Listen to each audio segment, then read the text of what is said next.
Alex, I spent 3 hours yesterday trying to find a 7/8 wrench that I'm 80% sure I left inside a wall cavity back in 94. It's Friday, my back feels like a bag of wet gravel, and yet, looking at a clean workbench right now, it feels like Christmas morning at a lumberyard.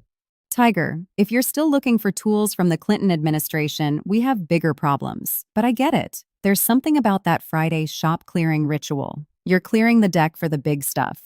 And we've got some massive shifts to talk about today. Everything from printers that stop pooping plastic to Meta dropping nine-figure checks on the trades. It's a brave new world, isn't it? My first printer was a number 2 pencil and a prayer. Now we're talking about machines that swap heads like a distracted golfer.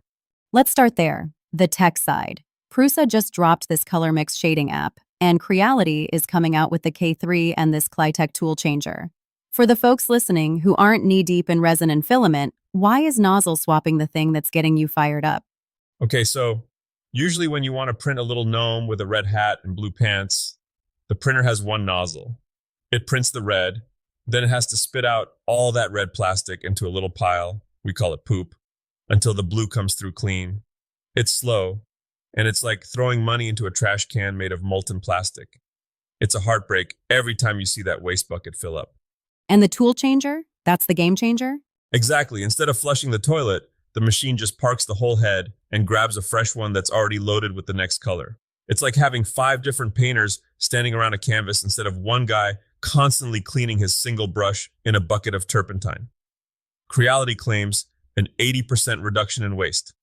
In a small shop, that's the difference between a hobby that costs you money and a business that actually sticks some coins in the jar. Flushing the toilet. You really have a way with words, Tiger.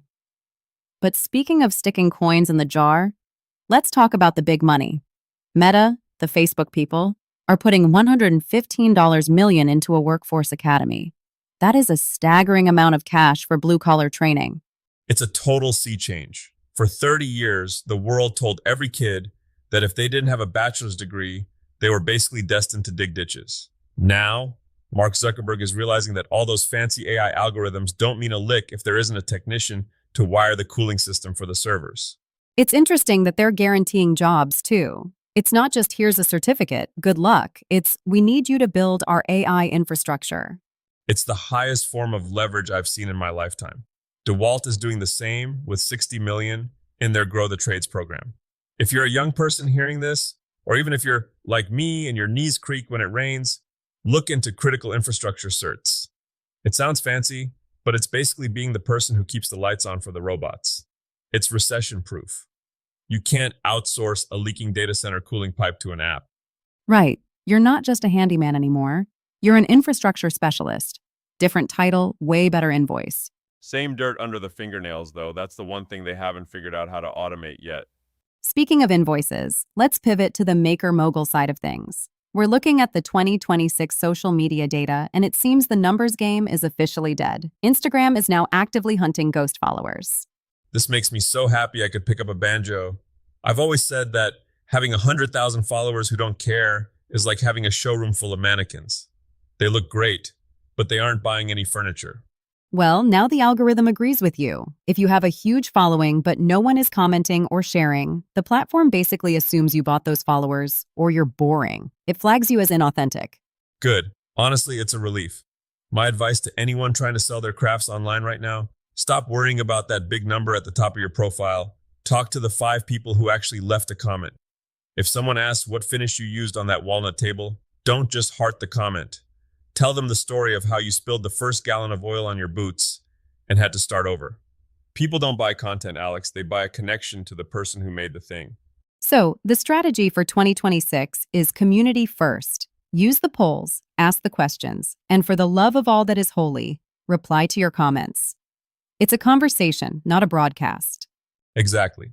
Treat your Instagram feed like your shop's front porch. If someone walks up and says, "Nice work," you don't just stare at them until they leave. You say, "Thanks, come on in. Let me show you how I messed up the joinery on the backside." All right, Tiger, let's get into the DIY mastery section for the weekend. We've got some heavy hitters on the watch list. The Wood Whisperer is doing a trestle breakfast table, and I know you have some opinions on trestle joinery. Trestle tables are the absolute pinnacle of looks easy, will break your heart. It's all about that center stretcher. If you don't get those through tenons tight, that table is going to wobble like a newborn giraffe every time someone tries to cut a steak on it. Mark is a master, though. Watching him work is like watching a surgeon who happens to use a Japanese pull saw. And then there's the Amazon 55 list. 55 woodworking tools you can get delivered to your door. Is that a rabbit hole or a gold mine? Little bit of both. You don't need 55 new tools to be a good maker, but maybe you need one or two. There's a $15 specialized square on that list that I swear by. It's the kind of tool that doesn't seem important until you're trying to mark a line in a tight corner and you realize your standard square is too big. It's about removing the friction from the craft. I also saw that the guys over at Maker Channel are finishing their ultimate workbench.